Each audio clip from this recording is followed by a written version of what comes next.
Welcome to IABS IS Academy. Today we are going to discuss about July 31st PIB news analysis. Three important news are there: Grama Dyag Vikas Yojana and Ek Bharat Shrestha Bharat and Muslim Women Rights Day. We'll discuss one by one. First one is Grama Dyag Vikas Yojana.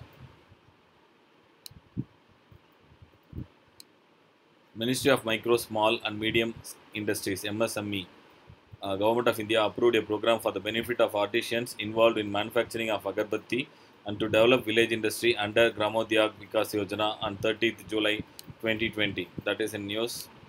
As per this program, initially 4 pilot projects will be started, including one in northeastern part of the country. Each targeted cluster of artisans will be supported with about 50 automatic agarbatti making machines and 10 mixing machines. Accordingly, a total of 200 automatic agarbatti making machines and 40 mixing machines will be provided to the artisans. Background: after two major decisions by Government of India, this scheme was introduced. One, the most important, is placing the agarbatti item from free trade to restricted trade in the import policy.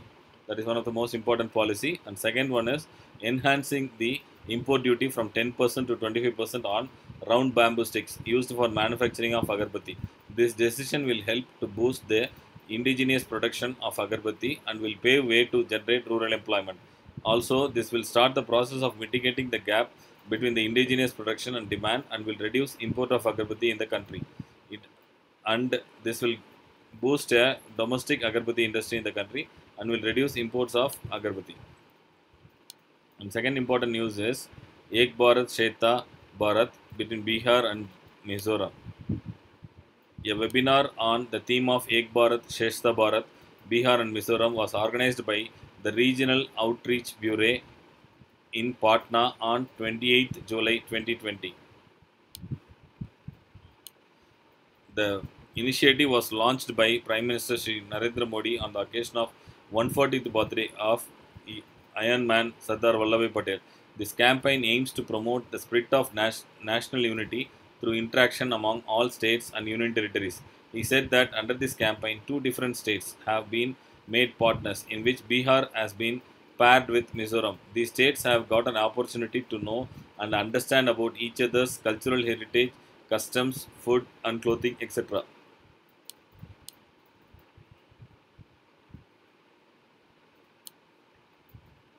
And third important news is Muslim Women's Rights Day, organized at National Commission for Minorities office in New Delhi. 1st August is a day which made Muslim women free from social evil of triple talaq. 1st August has been recorded in the country's history as Muslim Women's Rights Day.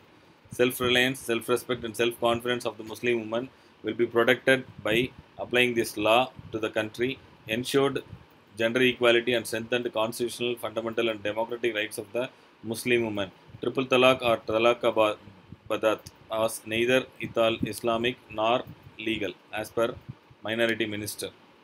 Shri Naqvi said that the law against social evil of triple talaq could have been passed in 1986 when the Supreme Court had given historic judgment in Shabano case. The minister said that the government made the law against triple talaq to make effective the above Supreme Court's judgment. The judgment name is important for UPSC prelims, Shabano case. 1 year has passed since the law against triple talaq was passed, and there is a decline of about 82% in triple talaq cases. That is most important. Nearly decline of 82% is actually a good achievement. If any such case was reported, the law has taken due action. Point to be noted is the minister also mentioned that several Muslim majority nations of the world had declared triple talaq as illegal and un-Islamic much earlier. In 1929, Egypt was the first Muslim nation which abolished the social evil in 1929 itself, and Sudan also made it in the same year, and Syria 1953, Pakistan our neighbor in 1956, and Iraq 1959, Malaysia 1969, and Bangladesh another neighbor in 1972, and in India we have done it in 2019. Thanks for watching IABS IAS Academy's YouTube channel. Please subscribe the channel for our daily PIB, AAR and Hindu news analysis. Thank you.